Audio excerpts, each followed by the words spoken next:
नमस्कार, special report में आपका स्वागत है। आपके साथ मैं हूं अभिषेक। स्पेशल रिपोर्ट में सबसे पहले बात पश्चिम बंगाल में सियासी घमासान की। पश्चिम बंगाल में पहले चरण का चुनाव 29 मार्च को होना है और इसी फेज में जंगल महल इलाके में भी चुनाव होने वाले हैं। आइए दिखाते हैं इस नक्सल प्रभावित इलाके में चुनाव की तैयारी कैसे चल रही है, कैसे शांतिपूर्वक चुनाव कराने के लिए यहां चप्पे चप्पे पर सुरक्षा बलों की तैनाती की जा रही है।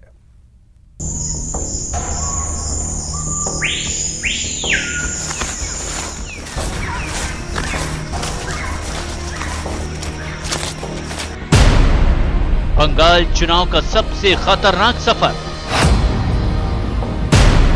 जंगल महल में चौंकाने वाला सर्च ऑपरेशन। लाल आतंक के बीच संगीनों का साया। चुनाव से पहले जंगल महल की किलेबंदी।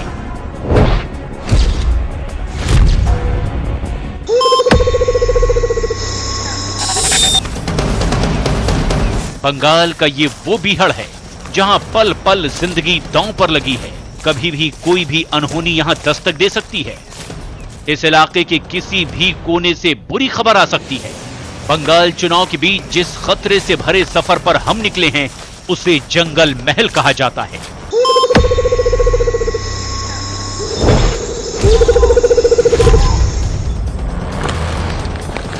अपने ही नाम के मुताबिक ये इलाका जंगलों से घिरा है।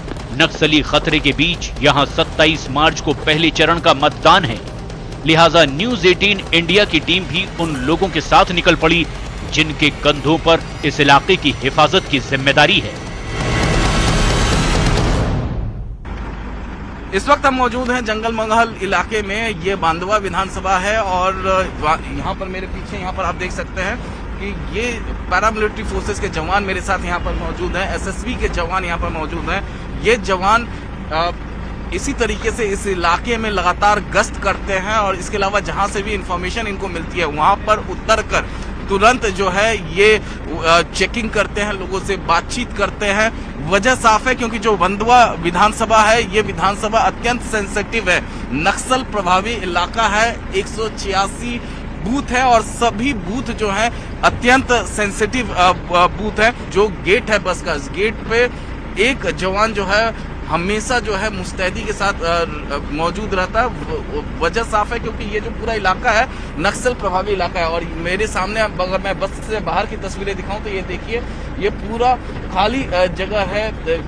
हर तरफ आपको आगे अगर देखेंगे तो पेड़ ही पेड़ नजर आएगा। जंगल का इलाका है तो काफी रिस्क यहाँ पर है। इनके हाथ में जो ये जो आप राइफल देख सकते हैं ये टीयर गैस वाला है। ये मशीन गन। क्या है ये? Small machine gun. आप लोगों के पास क्या क्या है जो आप लोग अभी लेके हथियार क्या क्या है? हम लोग का इंसास राइफल है। बंगाल का ये इलाका इस वक्त किसी छावनी से कम नहीं है। चप्पे चप्पे पर संगीनों का साया है। पुलिस को जानकारी मिली कि बांदवा विधानसभा क्षेत्र में कहीं उनको गड़बड़ी की सूचना मिली, जिसके बाद ये जो बस है ये फिलहाल एक नाके पर यहाँ पर रुकी है। यहाँ पर आप देख सकते हैं रागमा लिखा हुआ है। यहाँ पर लोकल पुलिस जो है पैरामिलिट्री फोर्सेस के जवान को लेकर इस वक्त इस चाय की दुकान के अंदर प्रवेश कर रही है। यहाँ पर हम देखते हैं कि आखिरकार यहाँ क्या हुआ। यहाँ सर्च ऑपरेशन चल रहा है, यहाँ पर सर्च किया जा रहा है। कहाँ से आए आप? पुरुलिया से। पुरुलिया से। पुरुलिया तो यही है। और कौन से गांव से आए? गांव से हटवाड़ा। हटवाड़ा। किस लिए आए इधर? HDFC बैंक का कलेक्शन करते हैं हम। हाँ, तो दिखाइए आपका सामान क्या क्या है इसमें। ये सर मेरा ID कार्ड है, मेरा personal driving licence, voter card सब है। अच्छा, अपना नाम क्या है दादा? चित्तरंजन मंडल। कब से आपकी दुकान है? हाँ सर, दुकान आपका कब से है यहाँ पर? हमार बस 4-5 दरअसल बंगाल चुनाव में जंगल महल का इलाका हमेशा से अहम माना जाता रहा है। कहा जाता है कि जिस पार्टी ने इस इलाके में बढ़त बना ली, राज्य में उसी पार्टी का मुख्यमंत्री होता है। इसीलिए ये भी समझना जरूरी है कि यहाँ के सियासी समीकरण आखिर कहते क्या हैं। जंगल महल के इलाके में विधानसभा की कुल 40 सीटें हैं। पहले चरण में यहां 27 मार्च को मतदान होना है।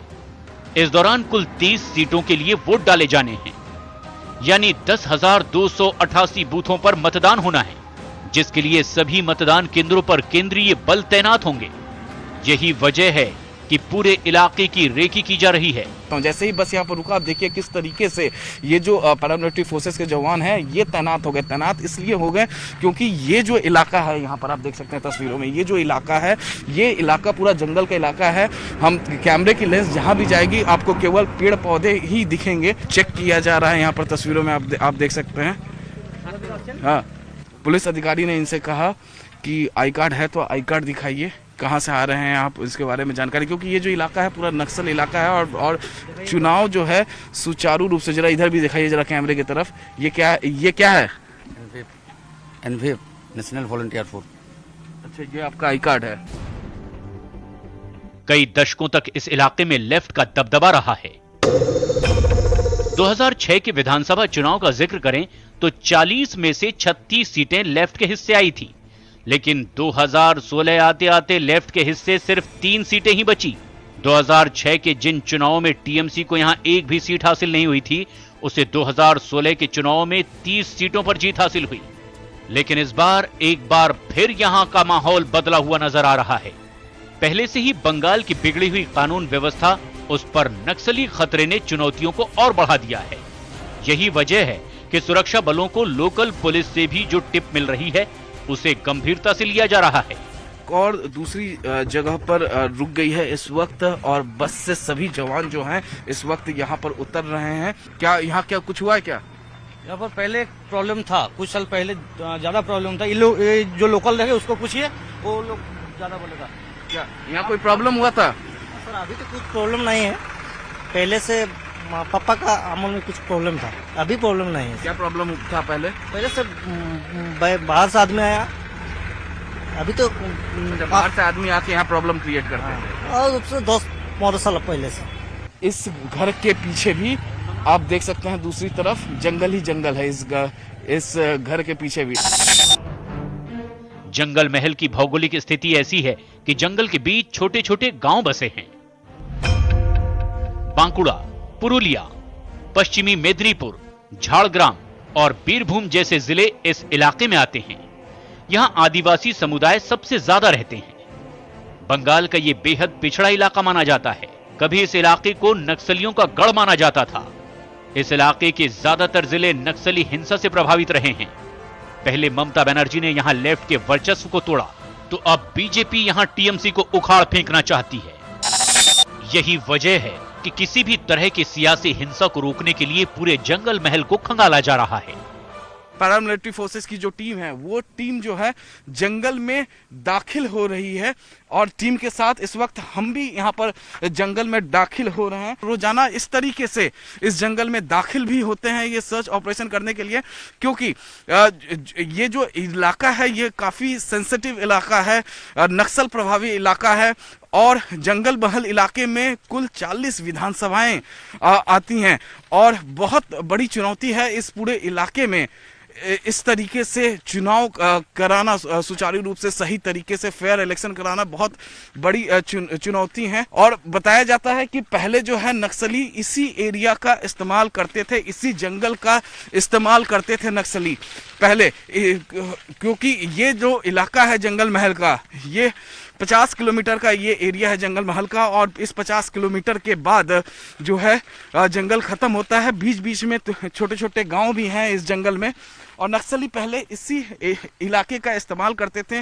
कोई भी नक्सली गतिविधियों को अंजाम देकर वो तुरंत दूसरे स्टेट में चले जाते थे, जिससे लोकल पुलिस को काफी ज्यादा दिक्कत होती थी। घना जंगल है, रोजाना इसी तरीके से आप लोग यहाँ पर मार्च करते हैं, सर्च ऑपरेशन इसमें मार्च करते हैं, क्योंकि ये झारखंड बॉर्डर है, पुरुलिया जंगल महल और झारखंड का बॉर्डर, जो कि झारखंड वाले इलीगल एक्टिविटीज़ करके इसी जंगल में छुपते हैं। तो इलेक्शन के दौरान जब हम आए ड्यूटी के लिए, तो हम इस लगातार जो है जंगल को सर्च करते हैं ड्यूटी के दौरान। जैसे बाहर निकलते हैं, कहीं ये ना हो कि कोई भी व्यक्ति यहाँ जंगल में आके छुप जाए और इलीगल एक्टिविटीज़ करके फिर दोबारा झारखंड भाग जाए। चुनौती सिर्फ इतनी भर नहीं है। बड़ा बाजार का ये नाका झारखंड और पश्चिम बंगाल का बॉर्डर है। यहां किसी भी तरह के रिस्क लेना चुनाव में चुनौती को और बड़ा करना है, इसीलिए सुरक्षा बल हर किसी की तलाशी ले रहे हैं। जहां पर मैं मौजूद हूं ये पश्चिम बंगाल है, ये पश्चिम बंगाल में आता है और मेरे पीछे जो आप देख सकते हैं ये झारखंड का इलाका, और जितनी भी गाड़ियां इस वक्त झारखंड से पश्चिम बंगाल में एंटर करती हैं उन सभी गाड़ियों को चेक किया जाता है। उन गाड़ियों को के सामान को खुलवाकर चेक किया जाता है ताकि कोई असामाजिक तत्व तो यहाँ दाखिल नहीं हो रहा पश्चिम बंगाल में, चूंकि फर्स्ट फेज में ही इस इलाके में, पुरुलिया इलाके में चुनाव होना है। लोग यहाँ पर 24/7 यहाँ पर रहते हैं। हाँ 24 घंटे यहाँ पर रहते हैं। हाँ, नाका हाँ। सबकी ड्यूटी लगती रहती है। सबका ड्यूटी लगती है, जितनी गाड़ियां जाती है सबको चेक करते हैं। सबको चेक करता है। चलिए इस वक्त सीधे आपको जयपुर लिए चलते हैं जहां पर अजय माकन बोल रहे हैं। लोग अभी भी याद कर रहे हैं। इन सब चीजों को देखते हुए हम लोग बहुत आशावान हैं कि हम इन चुनावों के अंदर कांग्रेस पार्टी बहुत अच्छे नतीजे लेकर के आएगी और हमारी तैयारियां पूरी हैं। हमारी तैयारियां बाकी और पार्टी से, भाजपा से कहीं ज्यादा अधिक है और जमीनी है।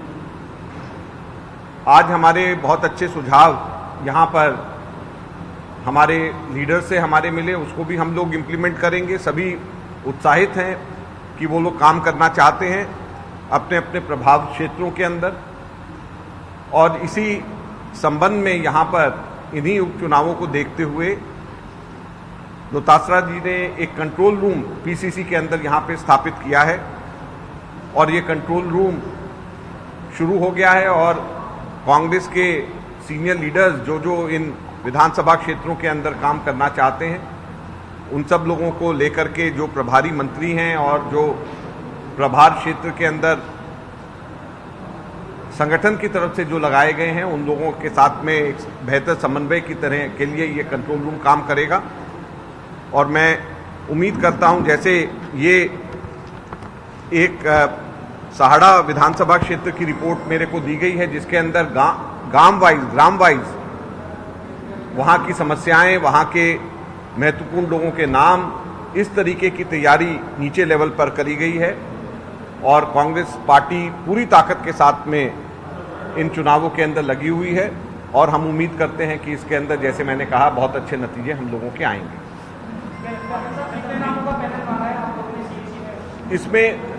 इसमें कोई संख्या नहीं होती है। जब पैनल मांगा जाता है तो सिंगल नेम भी होते हैं, 2 भी होते हैं, 3 भी होते हैं, तो ये जो हैं इसके अंदर कोई ऐसा संख्या नहीं होती है, ना मिनिमम ना मैक्सिमम, दोनों कोई संख्या नहीं होती। पैनल मांगा जाता है, वो हम लोगों ने मांगा है और पीसीसी प्रेसिडेंट और सीएम सब लोगों से बातचीत करके वो एक पैनल देंगे और उसके बाद हम भी बात करेंगे और सीसी और कांग्रेस प्रेसिडेंट इसमें फैसला करेंगे। बजट जिस तरह का आया है, क्या लगता है चुनाव में इसका लाभ मिलेगा? बिल्कुल। देखिए, सिर्फ घोषणाएं नहीं, डेवलपमेंट के मामले में जो है इन विधानसभा क्षेत्रों में, ना केवल इनमें बल्कि पूरे राजस्थान में जिस तरीके के डेवलपमेंट हुई है, आप कोरोना को ही देख लें तो कोरोना काल के दौरान भी राजस्थान की सबसे अच्छी परफॉर्मेंस रही है और चिकित्सा मंत्री यहाँ पर मेरे साथ में बैठे हैं, मैं इनको बधाई देना चाहूँगा, हमारी कांग्रेस सरकार को बधाई देना चाहूँगा। सबसे कम कंट्रैक्शन रेट कोरोना का पर कैपिटा पूरे हिंदुस्तान में है तो वो राजस्थान में है। सबसे कम कैजुअलिटी रेट पर कैपिटा अगर पूरे हिंदुस्तान में है तो राजस्थान में। सबसे बेहतर वैक्सीनेशन की दर अगर कहीं पूरे हिंदुस्तान में है तो वो राजस्थान में। तो इससे ज्यादा बेहतर परफॉर्मेंस किस स्टेट की हो सकती है? और ये भी सब हम लोगों ने तब किया है जब हम अपोजिशन में केंद्र के अंदर है और हमारे को बहुत सारी चीजों में सेंटर पे डिपेंडेंट रहना पड़ता है।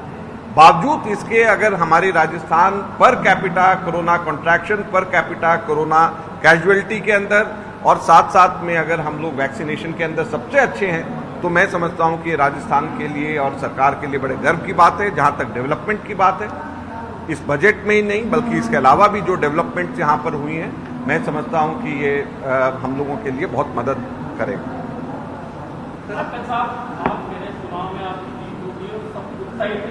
सड़क से सदन तक एक मंत्रियों पर, सरकार पर, आपके ही विधायक करीबन 1 दर्जन आरोप प्रत्यारोप कर रहे हैं। ऐसा कुछ नहीं है। मैं नहीं समझता कि आप उसको किस तरीके से देखते हैं। और जितने भी विधायक हमारे हैं सब एकजुट हैं और सब लोग मिलकर के कांग्रेस पार्टी के लिए सब लोग लगे हुए हैं और सब लोग चाहते हैं कि कांग्रेस पार्टी जीते। अभी सब क्या चुनाव में राष्ट्रीय नेता भी आएंगे प्रचार? देखते हैं अभी इसके अंदर, ये चुनाव के अंदर कौन कौन आता है देखते हैं। हमारे कांग्रेस की अपनी परिपाटी है, एक प्रोटोकॉल होता है बाई इलेक्शंस के अंदर, किस लेवल के लीडर्स आते हैं, कौन आते हैं, उन सब चीज़ों को देख करके सब लोग आएंगे।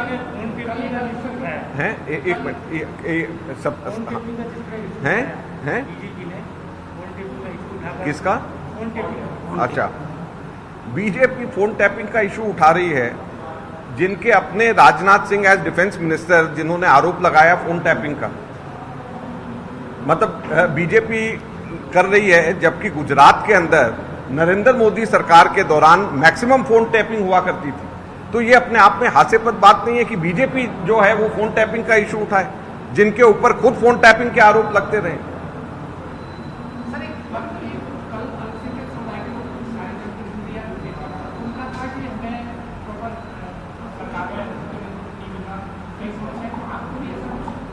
देखिए, कांग्रेस पार्टी सेकुलर पार्टी है और सभी समुदायों को साथ में लेकर के चलने में विश्वास रखती है, और हम लोग सभी समुदायों को, सभी धर्मों को, सभी जातियों को साथ में लेकर के चलते हैं। Thank you.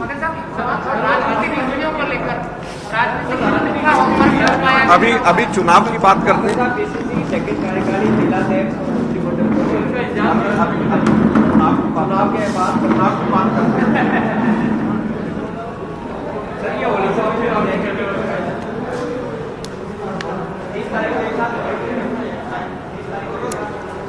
तो आप सुन रहे थे कांग्रेस के प्रदेश प्रभारी अजय माकन को।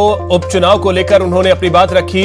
चुनाव में कांग्रेस अच्छा करेगी, ये उन्होंने कहा है कि आज बैठक में अच्छे सुझाव मिले हैं।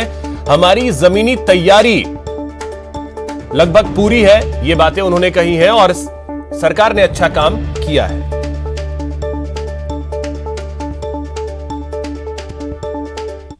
यहां रुकेंगे एक छोटे से ब्रेक के लिए। ब्रेक के बाद न्यूज 18 पर अमित शाह एक्सक्लूसिव।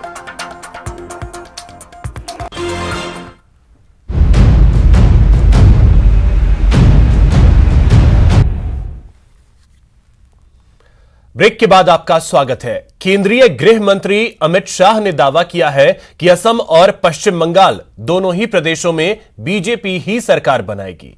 अमित शाह ने यह बातें न्यूज 18 नेटवर्क के संवाददाता विक्रम यादव से एक्सक्लूसिव बातचीत के दौरान कही।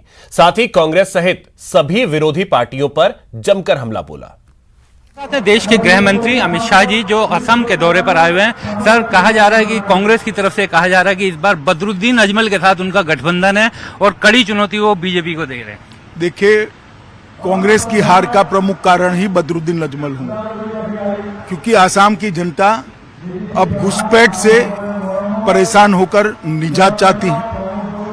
आतंकवाद से भी आसाम की जनता परेशान हो गई और आंदोलनों से भी आसाम की जनता परेशान हो गई, और बदरुद्दीन अजमल के साथ रहकर आप घुसपैठ रोक नहीं सकते। हमने यहां पर 5 साल के अंदर 2000 से ज्यादा सशस्त्र उग्रवादियों को शरण में लाने का काम किया। उन्होंने हथियार छोड़कर मुख्यधारा में आए। एक जमाने में आसाम में आंदोलन, कर्फ्यू, आतंकवाद, हत्याएं आए दिन होती थी। आज 5 साल से यहां पर शांति है और 5 साल से आसाम विकास के रास्ते पर चल पड़ा है। मैं मानता हूं कि हमारी विजय का कारण ही ये कांग्रेस का गठबंधन है। हमने किया हुआ विकास है, आतंकवाद मुक्त आसाम, घुसपैठिया मुक्त आसाम, और अब हम आसाम को बाढ़ मुक्त बनाने भी जा रहे हैं। सर, कुछ लोग ये भी कह रहे हैं कि बदरुद्दीन अजमल, जिनका एक खास क्षेत्र विशेष था जहां पर वो चुनाव लड़ते थे, लेकिन कांग्रेस अब उन्हें असम की राजनीति के केंद्र में लाने की कोशिश कर रही है।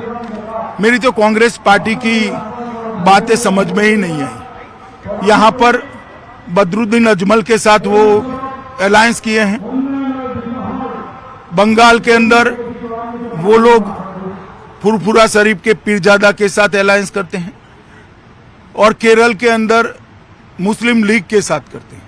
ये किस प्रकार की सेक्युलर पार्टी है, मेरी समझ में नहीं आता। सर, प्रियंका गांधी और राहुल गांधी दोनों असम तो आ रहे हैं, लेकिन बंगाल, आप कल बंगाल में थे, आपने कल बंगाल का संकल्प पत्र घोषित किया, आज आप असम में हैं, लेकिन अभी तक कांग्रेस के दोनों बड़े नेता बंगाल नहीं गए हैं, लेकिन असम आ रहे हैं रेगुलर, और चाय बागान में भी जा रहे हैं कि पैसा बढ़ाएंगे। उनके लिए ना बंगाल में अब कुछ बाकी बचा है ना असम में बचा है। आप परिणाम आए तब देख लेना, बंगाल में भी 200 से ज्यादा सीटों के साथ भारतीय जनता पार्टी की सरकार बनेगी। यहाँ पर भी पूर्ण बहुमत के साथ हमारी सरकार बनेगी। हमारी टैली को हम बढ़ाएंगे। सर, एक बस अंतिम सवाल बंगाल को लेकर के। बंगाल में आप लोगों ने अपना कल संकल्प पत्र जारी किया, लेकिन दीदी अपनी चुनावी रैलियों में कह रही हैं कि हम बीजेपी को नहीं देखना चाहते, हम पीएम मोदी का चेहरा नहीं देखना चाहते। नहीं, वो तो दीदी पर निर्भर करता है, मगर बंगाल की जनता मोदी जी को देखना चाहती है, इसलिए लाखों लाखों की संख्या में उनकी सभाओं में भीड़ उमड़ती है। धन्यवाद, बहुत बहुत शुक्रिया। कैमरामैन नवीन बंसल के साथ विक्रांत यादव, न्यूज 18 इंडिया, असम। राष्ट्रीय फिल्म पुरस्कारों की घोषणा हो गई है। छिछोरे फिल्म को सर्वश्रेष्ठ फिल्म का खिताब मिला है। यह फिल्म सुशांत सिंह राजपूत की फिल्म है, जिसे बेस्ट हिंदी फिल्म का अवार्ड दिया गया है। वहीं मणिकर्णिका और पंगा के लिए कंगना रनौत को बेस्ट एक्ट्रेस का अवार्ड मिला है। तो राष्ट्रीय फिल्म पुरस्कार का ऐलान कर दिया गया है, जिसमें कंगना रनौत को बेस्ट एक्ट्रेस का अवार्ड दिया गया है फिल्म पंगा और मणिकर्णिका के लिए, जबकि सुशांत सिंह राजपूत की फिल्म छिछोरे को बेस्ट हिंदी फिल्म का अवार्ड दिया गया है। इसके अलावा मनोज वाजपेयी को बेस्ट एक्टर का अवार्ड दिया गया है।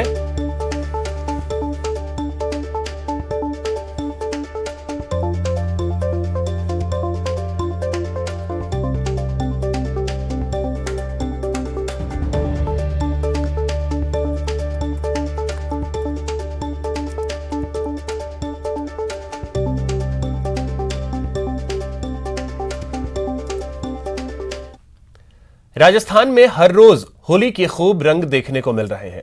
खुमारी ऐसी कि हर कोई मस्ती में झूम उठे।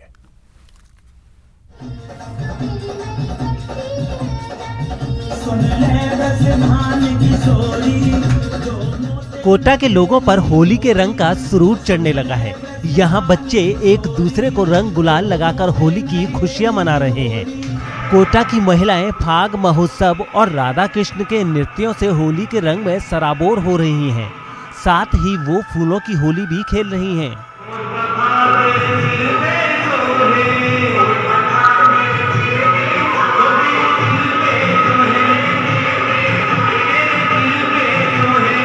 होली खुशियों का त्योहार है और इस त्योहार की परंपरा है एक दूसरे को रंग गुलाल लगाना और गले मिलना। लेकिन कोरोना संक्रमण को देखते हुए लोगों को रंग गुलाल और गले मिलने से दूर रहना चाहिए, नहीं तो होली के रंग में भंग मिलते देर नहीं लगेगी।